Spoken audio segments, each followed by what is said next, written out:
So by instant and delayed, I meant vis-a-vis the likes and the purpose that you have on hand. Because the example that he gave was more real life.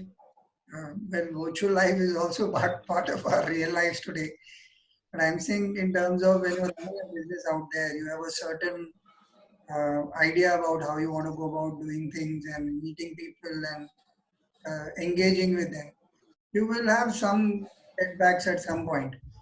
He's saying, if I understood you correctly, Priyam, you're saying that we have to be ready for the setbacks and see it in the as a bigger part of the bigger picture rather than get associated or allow ourselves to be influenced by little things on a daily basis. Um, what I was saying was that, it isn't about the fact that we should be prepared. I think it's more about the fact that the thought of, not achieving it should be there more than the preparedness for it. I think like if we think about it subconsciously, we do have an idea that, it might happen. That's about it. I don't think we need preparedness per se. Yeah, okay. Okay, now coming to the other aspect of it, since internally, if the dialogue is that clear, and if you are putting out something which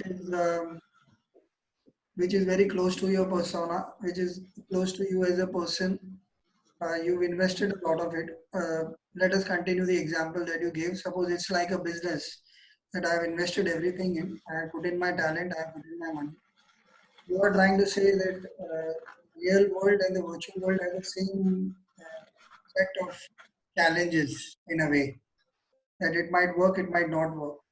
Now, if you put yourself in that position, and it is not working with certain people. Say you have a certain sense of humor, you want to become a certain kind of stand-up comedian, and you're putting stuff out there, and people are not responding. But it is very in your head, it is very good because your immediate friends have been saying you're very good and like that. And you were all set. You said you talked about the big term perspective, long term perspective. So he has the long term perspective that I'll be a hit with this kind of um, sharing on social media. Now in that case, when the setback continues for a longer while, because people find you either offensive or not good enough. If it is week after week after week you're doing something, and after 7 weeks or 6 weeks or 10 weeks, you realize that people are not picking it up, and it started to affect you because you're still putting out your best there. How would you? I want both of you to answer it at different points. But Priyam, would you want to continue? How would you see that? So I think like to do with anything, it's more to do with how to deal with failure. Now, I think the failure in social media can be harsher than you experience in real life. Like, let's just say with the stand-up comedian thing, right? Now, it's obviously like your friends, your family, or whoever's close to you. There are obviously perspectives that people have, and it is very difficult to change perspectives, and that's why we have cultures and thousands of years of what we've learned. So I think more to do with anything, I think like when you try to perceive it from the other person's view, I think you view the failures that you have in a much more lighter light. And I think like the way to deal with failures on social media is to either stay consistent and try and eventually try to adhere to somewhat of their perspective. Like if they, so maybe try to curve it to the common opinion of on you. I think that's the way you could like probably like sideway through the failures that you have with social media. Okay, Anant, would you want to uh, comment on that? I guess in terms of the stand-up comedian example, in case your content, despite you putting your best out there, if it's not being appreciated, it is it's a tough but difficult line to draw between being confident of yourself and being dismissive of feedback, or actually being genuinely considerate about what people provide you as feedback. And I think feedback in that sense, whether on social media or real life, becomes necessary for you to incorporate in order for you to improve, if nothing else. I mean, I think that's a far cry from being entirely subservient to the wishes of the people and not being original in yourself. Okay. Um, Now, I would want to continue the same example with people who you are already friends with. A very interesting example happened to me yesterday. I have a broadcast list for the podcast, and because I send it to people, some of them respond. I am equally responsive if it is in if it is matching my taste. If you're sending me one odd thing, but if you are a regular forwarder, if I were to call you that, if you keep forwarding stuff, jokes or stuff like that, I don't have too much of bandwidth to associate with those kind of things. And I am quite categorical. I have told my relatives I have only, I think, one odd group that I am part of, which is a professional group where the group is so chilled that if Anand were to post something, both of us would not even react. Even if we laughed, it is in private, we like the joke, that's the end of it. Or some days then both of you would start a conversation and then we would join in 20 minutes, that's the end of it. It's quite chilled and there is not much happening on that group. Now this person sent me a forward and I responded saying, "Hey, please don't send me such forwards. I don't want to waste my time. I use WhatsApp for um, mostly professional purposes."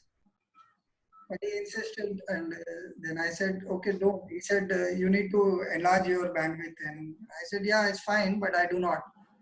So finally, then it came to a point where I realized that he wasn't getting it. I told him as much. Look, I'll have to block you otherwise because that's what I'll end up doing because I don't want to receive any jokes or forwards. It just clogs my phone. Now, how do you draw a line there with somebody who's, and I'm saying this from a different perspective. As a male, of course, you rarely have such, but I think a lot of my female friends that I speak to them or people that I know of various age groups, women seem to face this problem very often. Uh, pe- People tend to harass them, and um, how does one deal with something like this? Priyam, you want to go first?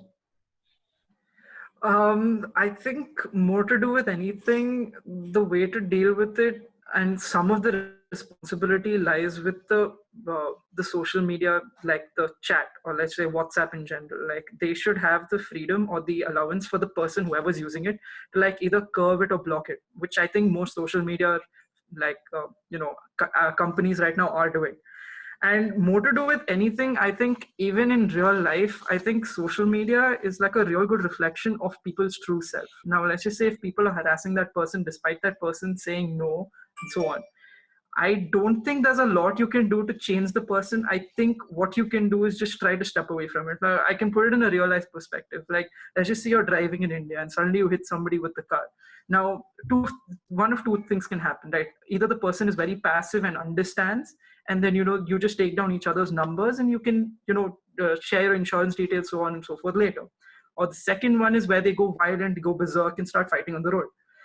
At the end of it, I think it's people's behaviors that causes most of these things, like people's weird desires and needs that they think that they are met because they do this. And more to do with anything, I think it's you as a person, how you deal with it. Like you can either be aggressive to it or be passive and let it go.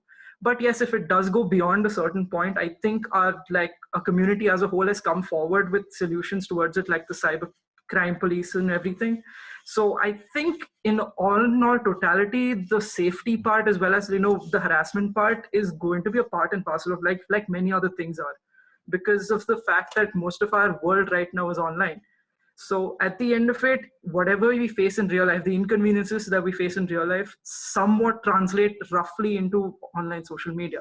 Like you have internet trolls who constantly comment and try to berate you just for funs and jokes.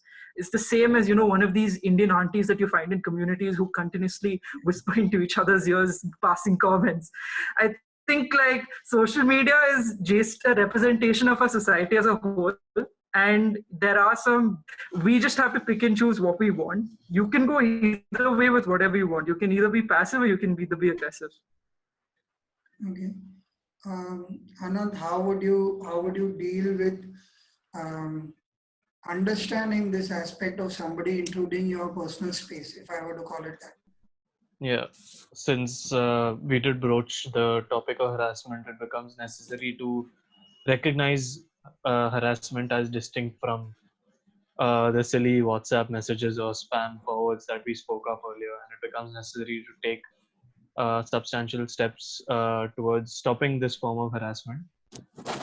But I mean, in terms of these silly WhatsApp forwards and stuff, you shouldn't.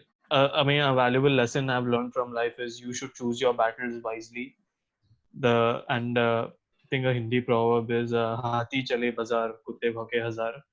The elephant doesn't stop and bark back at every irrational dog that's attempting to bark at the elephant. So you can't really combat the extent of irrationality that certain people have, and they persist on doing some things. So the best bet in such a situation, when you don't want to receive such joke forwards or good morning messages early in the morning, is to just block the person and not try and attempt to reason with the person. Okay. I'll come into another real life example that I'll end up doing since we've been talking about relatives. And uh, I have successfully initially offended, I think, most of my relative groups, even people whom I don't know, because there are these groups which run into 40 and 50 people, which are cousins of cousins and their husbands and their aunties and uncles and everyone. And once you're married, it's a very difficult call to take, especially if you are your in-laws or anybody, where you are formally into an organization like that, where you are related to so many of them. I have realized on day one, contrary to Anand's opinion, I have immediately said no to this, and I have said sorry. I use it only for work purposes and drop out of the group immediately. And I think as an individual, suppose if I realize that Priyam has sent me this, I will also send you a personal message saying, look, I do not enjoy being part of social media like this. So please do not add me. More or less, 9 out of 10 times, if you are that clear, this is again to borrow from what Priyam said in the beginning of the talk. It depends on who you are and how clearly or what is the purpose of your being there on social media in a certain manner. So I do realize that, and my style has been to do this on day one, because once 2 or 3 days have passed and some 16 messages have come, I think it becomes difficult to tell them that you don't enjoy such messages.